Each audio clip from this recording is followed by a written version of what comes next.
열왕기하 23장 말씀입니다. 23장 31절부터 24장 20절까지 말씀입니다. 23장 31절부터 24장 20절까지에 있는 하나님의 말씀을 들으십시오. 여호아스가 왕이 될 때 나이가 23세라. 예루살렘에서 석 달간 다스리니라. 그의 어머니의 이름은 하무달이라. 임나 예레미야의 딸이더라. 여호아스가 그의 조상들의 모든 행위대로 여호와 보시기에 악을 행하였더니 바로 느고가 그를 하맛 땅 리블라에 가두어 예루살렘에서 왕이 되지 못하게 하고 또 그 나라로 은 100달란트와 금 1달란트를 벌금으로 내게 하고 바로 느고가 요시야의 아들 엘리야김을 그의 아버지 요시야를 대신하여 왕으로 삼고 그의 이름을 고쳐 여호야김이라 하고 여호아스는 애굽으로 잡아갔더니 그가 거기서 죽으니라. 여호야김이 은과 금을 바로에게 주니라. 그가 바로 느고의 명령대로 그에게 그 돈을 주기 위해 나라에 부과하되 백성들 각 사람의 힘대로 액수를 정하고 은금을 징수하였더라. 여호야김이 왕이 될 때 나이가 25세라. 예루살렘에서 11년간 다스리니라. 그의 어머니의 이름은 스베다라 루마 브다야의 딸이더라. 여호야김이 그의 조상들이 행한 모든 일을 따라서 여호와 보시기에 악을 행하였더라. 여호야김 시대에 바벨론의 왕 느부갓네살이 올라오매 여호야김이 3년간 숨기다가 돌아서 그를 배반하였더니 여호와께서 그의 종 선지자들을 통하여 하신 말씀과 같이 갈대아의 부대와 아람의 부대와 모압의 부대와 암몬 자손의 부대를 여호야김에게 보내 유다를 쳐 멸하려 하시니 이 일이 유다에 임함은 곧 여호와의 말씀대로 그들을 자기 앞에서 물리치고자 하심이니 이는 므낫세의 지은 모든 죄 때문이며 또 그가 무죄한 자의 피를 흘려 그의 피가 예루살렘에 가득하게 하였음이라. 여호와께서 사하시기를 절개하지 아니하시니라. 여호야김의 남은 사적과 행한 모든 일은 유다 왕 역대 지략에 기록되지 아니하였느냐. 여호야김이 그의 조상들과 함께 자매 그의 아들 여호야김이 대신하여 왕이 되니라. 애굽 왕이 다시는 그 나라에서 나오지 못하였으니 이는 바벨론 왕이 애굽 강에서부터 유브라데 강까지 애굽 왕에게 속한 땅을 다 점령하였음이더라. 여호야김이 왕이 될 때 나이가 18세라. 예루살렘에서 석 달간 다스리니라. 그의 어머니의 이름은 느후스다요 예루살렘 엘라단의 딸이더라. 여호야김이 그의 아버지의 모든 행위를 따라서 여호와께서 보시기에 악을 행하였더라.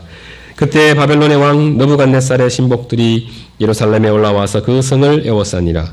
그의 신복들이 에워쌀 때 바벨론의 왕 느부갓네살도 그 성에 이르니 유다의 왕 여호야김이 그의 어머니와 신복과 지도자들과 내시들과 함께 바벨론 왕에게 나아가매 왕이 잡으니 때는 바벨론의 왕 18째 해이라.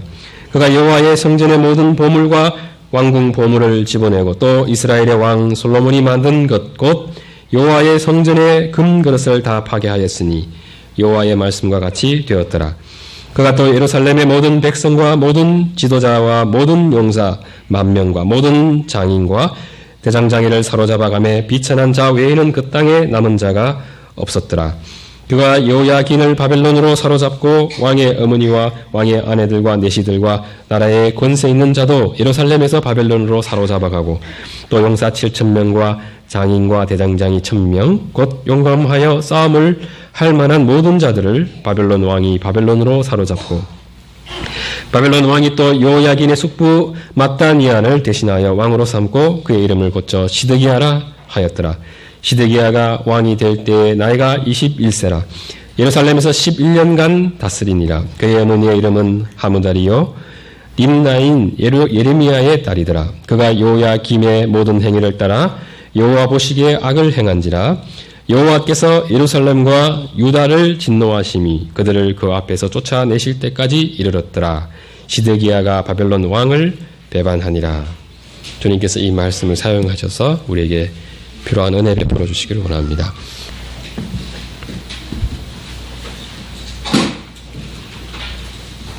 남유다의 마지막 신앙의 등불이라고 할 수 있는 요시야 왕이죠. 요시야 왕이 죽은 후에 그의 아들들의 시대에 남유다가 어떻게 멸망하게 되는지 23장 31절부터 25장에 잘 나타나 있습니다. 북이스라엘처럼 반역의 역사는 아니지만 짧은 기간에 여러 왕들이 바뀌는 모습이 남유다 말기에 나타나고 있습니다. 정치적으로만 보면 남유다가 애굽과 바벨론이라는 열강의 틈바구니 속에 놓여져 있었기 때문이죠. 그러나 우리는 북이스라엘이나 남유다의 역사를 볼 때 언제나 하나님의 관점에서 보아야 합니다. 하나님과 이스라엘이 맺은 언약의 관점에서 보아야 하죠. 이스라엘과 주님이 맺은 언약은 아주 간단합니다. 이스라엘이 하나님을 잘 섬기면 하나님께서는 이스라엘의 하나님이 되어주신다는 거죠. 그렇게 되면 이스라엘은 왕이신 하나님이 다스리는 나라가 되게 됩니다. 하나님이 다스려 주시는 나라, 하나님의 통치를 받는 백성들의 삶은 기쁨 또 즐거움 또 이 평강이 있는 삶일 수밖에 없습니다. 열강의 틈바구니 속에서도 전혀 염려할 것이 없죠. 정치와 경제는 하나님께서 이스라엘에게 약속하신 복을 주기 위한 수단이 되게 됩니다. 이스라엘의 왕은 하나님의 통치의 대리자이면서 동시에 하나님께서 이스라엘에 내리는 복의 수여자가 되게 되죠. 그들의 왕위는 견고할 것입니다. 그들 역시 하나님의 은혜 속에서 일생 기쁨을 누리게 될 것이고 수완이 다 차서 평안히 열조에게 돌아가게 될 것입니다. 남유다의 왕들이 하나님과 언약 안에 있는 정상적인 왕들이라면 이런 모습이 나타나야 정상임이죠. 그러나 북이스라엘의 왕조사에서 또 그리고 요시야 이후에 남유다 왕들에게서 이런 모습이 나타나지 않습니다. 그들의 왕위는 유명무실한 것이었죠. 왕위가 계속 이어질 수 있을는지 불투명한 상황으로 점점 치닫고 있었습니다. 결국 남유다가 바벨론에 의해서 멸망당하게 되는데 멸망과 함께 자신들도 함께 멸망해 간 사람들이라 할 수 있습니다. 멸망에 가장 큰 책임이 있는 사람이면서 동시에 남유다가 당한 고통의 중심에 서 있는 사람들이기도 했습니다. 이것은 남유다가 국력이 약해서가 아니라 하나님께서 더는 이스라엘이 바라는 그러한 은혜를 베풀지 않았기 때문이고 더 근원적으로는 하나님과 이스라엘 사이에 맺어진 언약 관계가 깨어졌기 때문입니다. 역대하 36장 12절에서 16절을 보면 당시 남유다 왕과 또 백성들의 영적 상태가 어떠했는지가 잘 나타나 있습니다. 예레미야가 여호와의 말씀으로 일러도 그 앞에서 겸손하지 않았다고 이렇게 말씀합니다. 또 목을 곧게 하며 마음을 완악하게 해서 이스라엘 하나님 여호와께로 돌아오지 않았다 했습니다. 여호와의 전을 더럽게 하였다. 하나님의 사신들을 비웃고 그의 말씀을 멸시하며 그의 선지자를 욕하였다고 기록하고 있습니다. 이런 그들의 죄악 때문에 하나님께서 갈대아 왕의 손에 남유다를 넘기셨습니다. 요시야 사후 남유다를 다스린 왕은 4명이죠.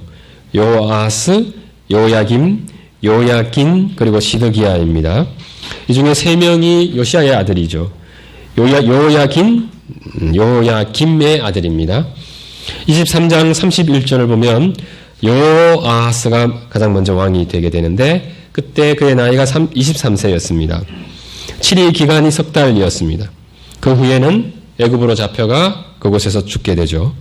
36절을 보면 요야김이 왕이 될 때 나이가 25세였습니다. 이것을 보면 요야김이 형인 것을 알 수 있습니다. 요아스와 요야김의 어머니 이름이 다른 것을 보면 배다른 형제지간이었음을 알 수 있죠. 요시야 왕 사후 이스라엘 백성들은 누구를 왕으로 옹립할 것인가의 이 문제를 놓고 아마 많은 고민을 했던 것 같습니다. 둘 다 여호와 보시기에 악한 왕들이었습니다. 그래서 누가 신앙이 더 좋은가를 놓고 고민했다기보다는 누가 더 능력이 출중한가, 인격이 훌륭한가, 이런 인간적인 조건이 아마 선택의 기준으로 작용했을 것입니다. 그래서 선택된 사람이 형이 아닌 동생이었습니다. 여호아하스가 남유다 백성들 보기에 좋은 사람이었다면 여호야김은 애굽의 바로 느고가 이용하기에 좋은 사람이었고 느고에 의해서 왕이 된 사람입니다. 남유다 백성들이 생각할 때 그나마 여호아하스가 여호야김보다는 나라를 더 잘 다스릴 것으로 생각했겠죠. 여호야김보다는 여호아하스의 남유다 백성들의 희망이 더 많이 실렸다 할 수 있습니다. 그러나 그들의 희망 3개월 만에 물거품이 되죠. 여호아하스가 3개월밖에 나라를 다스리지 못했기 때문입니다. 남유다 백성들의 최선의 선택이 무의미하게 되게 된 것입니다. 역시 하나님께서 하신 일입니다. 하나님을 의지하기 싫어하는 남유다 백성들에 대한 하나님의 징계입니다. 동시에 아버지 요시아의 신앙과 종교 개혁을 개성하지 않은 여호아하스에 대한 또 하나님의 징계입니다. 어쩌면 이 짧은 3개월이 남유다가 하나님의 진노의 대상이 될는지 긍휼의 대상이 될는지가 판가름 나게 되는 마지막 유의의 기간일 수 있습니다. 만약 여호아하스와 남유다 백성들이 요시아의 신앙을 철저히 개선하려고 했다면 남유다를 향한 하나님의 심판은 더 미뤄졌을 것입니다. 그러나 여호아하스의 그 짧은 치리 기간에 대한 평가 32절 보십시오. 여호아하스가 그의 조상들의 모든 행위대로 여호와 보시기에 악을 행하였더니 므낫세의 죄악으로 인한 하나님의 심판을 요시아 왕도 멈추게 할 수 없었죠. 하나님의 진노의 잔이 부어지고 있었습니다. 그 상황에서 여호아하스는 너무 눈치 없이 행한 것입니다. 하나님께서 어떻게 행하실는지에 대한 영적 분별력이 없었던 것입니다. 바로 너고는 여호아하스를 하맛 땅 리블라에 가두어 예루살렘에서 왕이 되지 못하게 하고 또 남유다로 하여금 은 100달란트, 금 1달란트를 벌금으로 내게 했습니다. 이는 자신의 동의 없이 남유다 백성들이 왕을 세웠기 때문입니다. 무기토에서 남유다가 패하고 요시아 왕이 죽은 후 애굽의 남유다에 대한 내정 간섭이 본격적으로 시작되었음을 잘 보여주고 있습니다. 하나님의 심판에 의한 남유다의 고통이 본격적으로 시작되고 있습니다. 34절을 보겠습니다. 바로 느고가 요시아의 아들 엘리야김을 그의 아버지 요시아를 대신하여 왕으로 삼고 그의 이름을 고쳐 여호야김이라고 하고 여호아하스는 애굽으로 잡아갔더니 그가 거기서 죽으니라. 바로 느고가 남유다 왕의 이름을 고쳐준 거죠. 나에게 철저히 복종하라는 의미가 담겨 있습니다. 그리고 백성들이 원하여 세운 여호아하스는 애굽으로 끌려가서 거기서 죽게 됩니다. 므낫세의 경우를 우리가 알고 있습니다. 아수르 왕의 군대에 포로가 되어서 바벨론으로 끌려간 적이 있죠. 그런데 역대하 33장 12절을 보면 그가 환난을 당한 후에 여호와께 간구하게 되고 조상들이 하나님 앞에 크게 겸손해졌다고 기록합니다. 그러면서 기도했죠. 하나님께서 그의 기도를 받으셨고 그를 예루살렘에 돌아오게 해서 다시 왕이 되게 했습니다. 이것이 긍휼이 많으신 하나님의 모습입니다. 애굽으로 끌려가도 여호아하스 살 수 있는 길이 있죠. 그러나 그가 끝내 예루살렘으로 돌아오지 못했고 애굽에서 죽었다는 것은 그가 회개하지 않았다는 거죠. 주님께 긍휼을 구하지 않았다는 것을 잘 보여주는 것입니다. 주님은 그렇게 남유다의 왕을 심판하셨고 또 백성들은 바로 느고가 요구하는 많은 벌금을 내면서 경제적 손실을 입게 됩니다. 왕이 된 여호야김은 백성들로부터 많은 세금을 거두게 되는데 그렇게 거둔 세금으로 이제 벌금을 내고 또 남은 것으로는 자신의 사치스러운 생활을 위해 사용했습니다. 예레미야 22장 13절에서 19절을 보면 여호야김의 악행이 자세히 기술되어 있습니다. 그런 불의로 자신의 집을 세운 사람 이렇게 표현되어 있습니다. 자신을 위해 넓은 다락방을 만들었는데 다락방은 연회장을 가리킵니다. 넓은 연회장을 사치를 위해 만든 거죠. 두 눈과 마음은 탐욕과 무제한 피흘림과 압박과 포악을 행하려 할 뿐이라고 기록하고 있습니다. 주님은 이런 여호야김을 심판하게 되는데 이제 그가 끌려서 예루살렘 문 밖에 던져지고 나귀같이 매장을 당한다 했습니다. 백성들이 세운 왕은 애굽에 끌려가서 죽고 바로 느고에 의해 세워진 여호야김의 악행으로 인해서 백성들은 많은 고통을 받게 되는데 그 기간이 11년간이었습니다. 그런데 이것은 장차 남유다 백성들이 당할 고통에 섬하게 지나지 않습니다. 시간이 흘러 애굽의 속국이었던 남유다는 바벨론의 속국이 됩니다. 이것은 바벨론이 아수르뿐만 아니라 애굽과의 전쟁에서 승리했기 때문입니다. BC 609년경이었습니다. 바벨론의 왕 느부갓네살의 아버지죠. 나부폴라살이 서쪽으로 확장, 이제 국토를 확장하려고 하는 정책을 펼치는데 바로 느고에 의해서 그 정책이 실패한 적이 있습니다. 그리고는 BC 605년 그의 아들 느부갓네살이 애굽의 느고와 유브라데스 갈그미스에서 전투를 벌이게 되죠. 이때 애굽의 느고가 패하게 되고 물러가게 됩니다. 그러면서 느부갓네살이 아람과 팔레스틴 전 지역을 다스리게 됩니다. 이때부터 바벨론은 유다의 여호야김과 또 주변의 다른 왕들을 위협하게 되는데 바벨론의 1차 침입이 이때 일어나게 되고 다니엘과 그의 친구들이 바벨론으로 끌려간 때도 바로 이때입니다. BC 602년에 느부갓네살과 또 바로 느고가 다시 전쟁을 벌이게 되는데 이때는 두 나라 모두가 손실을 보게 됩니다. 그리고 느부갓네살이 큰 손실을 입고 바벨론으로 돌아가게 되는 상황이 발생하죠. 여호야김이 이때를 틈타서 이전 3년 동안 섬겨오던 바벨론을 배반하게 됩니다. 그러자 바벨론이 갈대아 연합군을 편성해서 남유다를 괴롭히게 되는데 23장 3절을 보면 이 일이 유다 멸망의 전조인 것을 알 수 있습니다.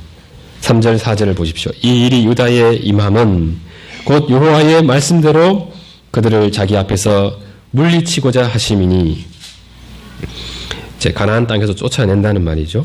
이는 므낫세의 지은 모든 죄 때문이며 또 그가 무지한 자의 피를 흘려 그의 피가 예루살렘에 가득하게 하였음이라. 여호와께서 사하시기를 절개하지 아니하시니라. 므낫세가 이사야 같은 선지자도 죽인 사람이었습니다. 예레미야 36장은 여호야김 제4년 그에게 있었던 일이 기록되어 있습니다. 그때 예레미야에게 여호와의 말씀이 임했고 예레미야는 네리야의 아들 바룩을 불러서 하나님께서 주신 말씀을 두루마리 책에 기록하게 했습니다. 그리고 바룩에게 명령해서 그 내용을 성전에서 낭독하게 합니다. 그리고 또 이스라엘의 고관들 앞에서도 낭독하게 하죠. 두루마리의 내용을 들은 고관들이 이제 놀라면서 왕에게 나아가 두루마리에 관한 이야기를 하게 되는데 여호야김이 두루마리를 이제 가져오게 하죠. 그리고 자기 앞에 낭독하게 합니다. 그런데 그때 아주 신성모독적인 일이 발생하게 되죠. 하나님의 말씀인 두루마리 내용 이제 서너 쪽 읽으면 이제 그 읽은 서너 쪽을 칼로 잘라서 화로불에 던져 넣었습니다. 그렇게 해서 낭독이 끝마쳐짐과 함께 두루마리가 다 태워지게 됩니다.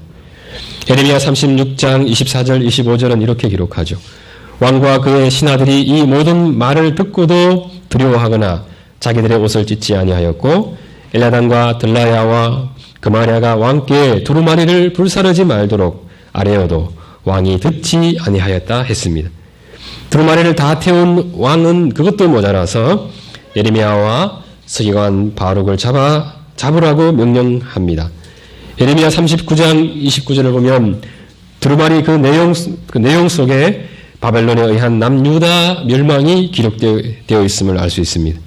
이 내용을 들었다면 그의 아버지 요시야처럼 옷을 찢고 회개하는 것이 마땅합니다. 그러나 그처럼 분명한 하나님의 심판의 말씀을 듣고도 요야김이 회개하지 않았습니다. 열왕기서나 역대기서에서는 남유다를 11년간 통치한 여호야김이 어떻게 죽었는지 자세히 나타나 있지 않습니다. 역대기에서는 요야김이 바벨론 왕 느부갓네살에 의해서 바벨론으로 끌려갔다고만 기록되고 있습니다. 예레미야 선지자는 그가 끌려서 예루살렘 문 밖에 던져지고 나귀같이 매장함을 당한다 예언했습니다. 36장 29절에서는 그에게 다윗의 왕 위에 앉을 자가 없게 될 것이요 그의 시체는 버림을 당하여 낮에는 더위 밤에는 추위를 당하리라 했습니다. 또 그와 그의 자손과 신하들을 그들의 죄악으로 말미암아 벌할 것이라고 했습니다. 이러한 하나님의 말씀을 보면 요야김이 비참한 죽음을 맞이했다는 것을 알 수가 있고 또 그의 시대 동안 하나님 앞에 더 많은 악이 축적되었다는 것도 알 수 있습니다. 요야김이 죽고 그의 아들 여호야김이 왕위를 잇게 되는데 그때 그의 나이가 18세였습니다. 역대하에 보면 그의 나이를 8세로 기록하고 있는데 학자들은 이것이 역대기의 본문이 훼손되었다 이렇게 보고 있습니다. 18절을 보면 그의 아내들이 언급되어 있고 또 예레미야 22장 28절에서는 그의 자손까지 언급되고 있기 때문에 8세보다는 18세로 보는 것이 타당해 보입니다. 그는 위에 오른 지 3개월밖에 다스리지 못합니다. 그 기간 동안 그 역시 여호와 보시기에 악을 행했습니다.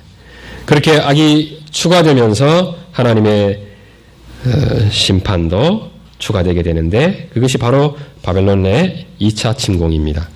10절을 보십시오. 그때 바벨론의 왕 느부갓네살의 신복들이 예루살렘에 올라와서 그 성을 에워싸니라.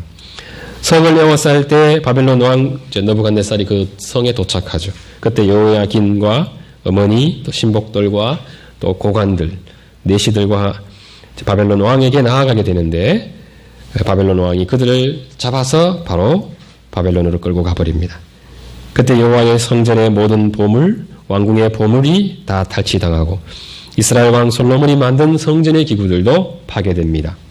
예루살렘의 많은 백성들, 싸울 만한 사람들, 1만 명, 장인, 대장장이 이런 기술자들 다 사로잡혀 가서 비천한 자 외에는 그 땅에 남은 자가 없었다 이렇게 기록하고 있습니다.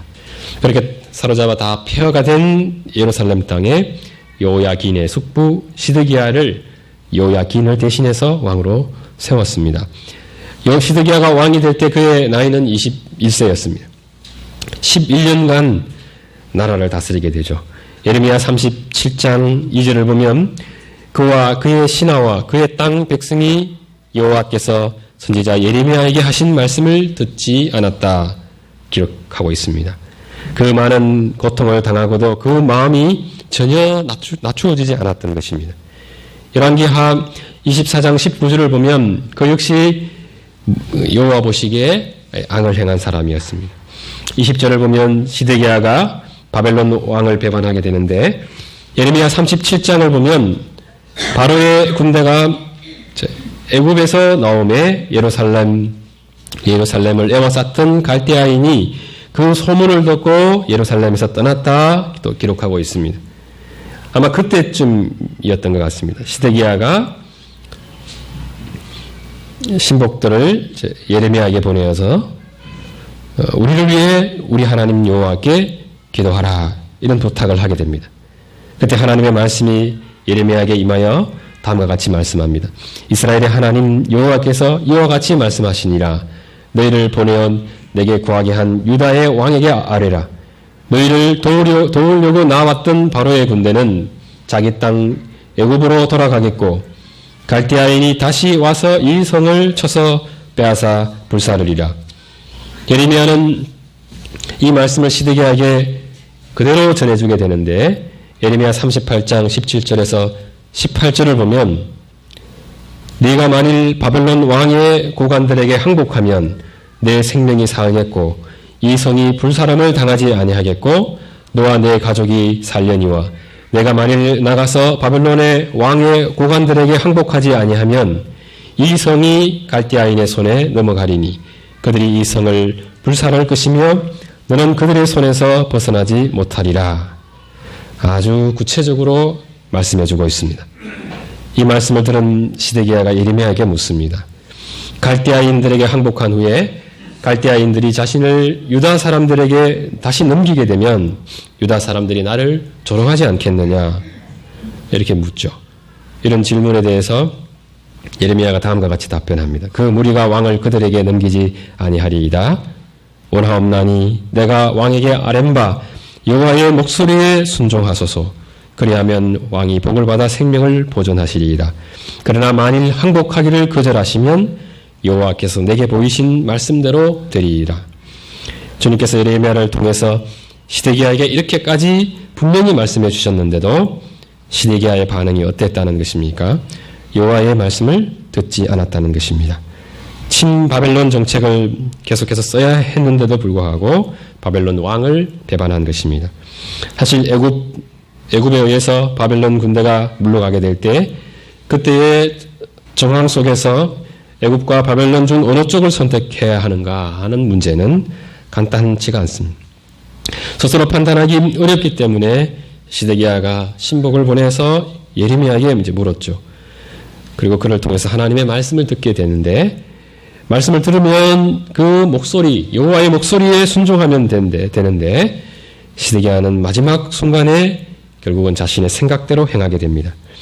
예레미야서만 보더라도 우리는 하나님께서 이스라엘을 심판하는 중에라도 긍휼을 베풀기 원하시는 분이라는 것을 알 수 있습니다. 이스라엘을 심판하겠다 하셨지만 그 심판 역시 한 번에 이루어진 것이 아니라 단계와 시간을 거쳐서 이루어지고 있음을 알 수 있습니다. 주님께서 단계를 거치고 또 시간을 끌어가며 심판하시는 이유가 무엇이겠습니까? 마지막 순간까지 회개할 기회를 주겠다는 것입니다. 요시야와 같이 옷을 찢고 주님께로 돌이키면 심판의 때를 얼마든지 뒤로 미루어 주겠다는 것입니다. 역대하 36장 15절은 이렇게 말씀합니다.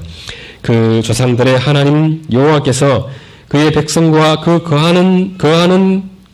거하시는 곳을 아끼사 부지런히 그의 사신들을 그 백성에게 보내어 이루셨으나 그 백성과 그들에게 기업으로 준 그 땅, 그것을 아끼셨다는 거죠. 그 마음은 변함이 없습니다. 근데 문제는 무엇입니까? 요시야 왕의 아들들이 아버지가 일생 동안 삶을 통해서 남겨준 이 종교개혁의 유산과 신앙의 유산을 물려받지 않은 것입니다.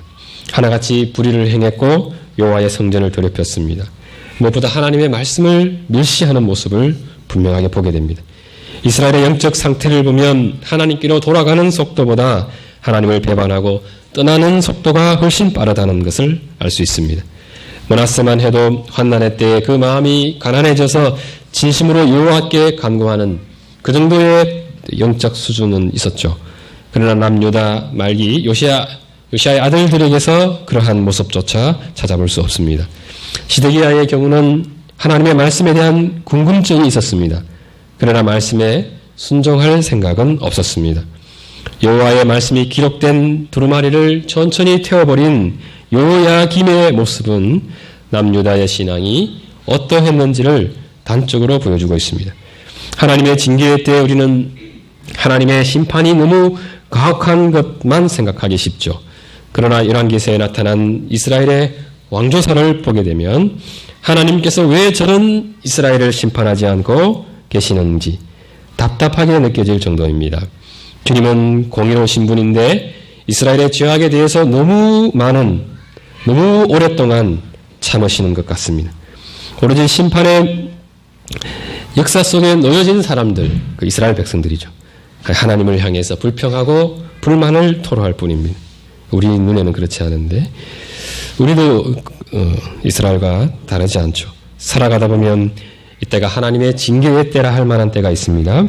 고통과 고난을 통해서 나를 정신 차리게 하시는구나. 이런 고백이 나올 만한 때가 있습니다. 그 순간에 우리는 긍휼에 인색한 하나님을 생각하기 쉽습니다. 그러나 하나님은 이스라엘의 하나님이시죠. 이스라엘의 하나님은 우리의 생각보다, 우리가 상상하는 것보다 훨씬 더 오래 참으시고 인자가 많으신 하나님이십니다. 이 하나님의 긍휼은 변함이 없습니다.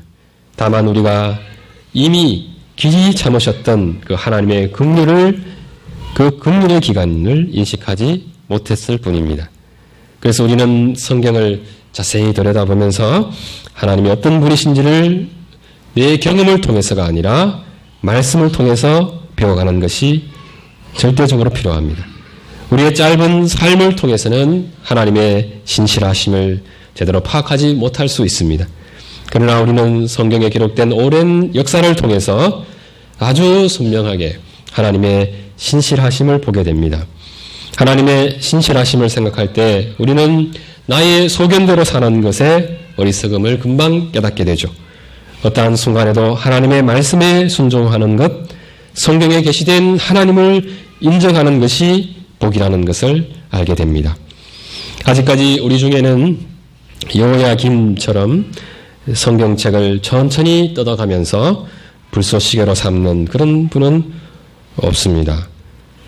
그러나 하나님의 말씀인 성경에 대한 사랑, 말씀에 대한 경외심에서는 얼마든지 멀어질 수 있습니다. 이것도 옷을 찢고 회개해야 할 만큼 심각한 문제입니다. 말씀에서 멀어지게 될 때 우리는 어느 순간 마치 맹인처럼 막 우왕좌왕하게 됩니다. 갑자기 어떻게 살아야 하는지에 대한 방향을 잃게 되죠. 이 세상의 풍조나 이 세상의 헛된 철학에 따라서 이리저리 마음이 요동치는 자신을 보게 됩니다. 그러면서 나는 지금 나의 문제가 무엇인가 하며 당황해하고 또 멀뚱거리며 서 있을 때가 있습니다. 그러한 때는 언제든지 하나님의 백성들의 영적 눈이 어두워진 때고 말씀에서 멀어진 때다, 이렇게 생각할 수 있어야 합니다.